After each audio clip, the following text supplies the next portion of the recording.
हाय, hello, नमस्कार. चला पाहू मसाला झणझणीत शेवग्याच्या शेंगाची भाजी. सर्वात अगोदर शेंगा तुम्हाला आवडतात अशा शेपमध्ये कट करून घ्या.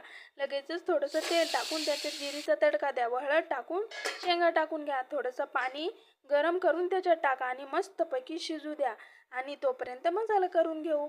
मग लगेच कांदा, अद्रक, टमाटर, बीट सर्व कापून सर्व खडे मसाले, खोबरे सर्व व्यवस्थित भाजून घेऊ आणि त्याची एक पेस्ट करून घेऊ.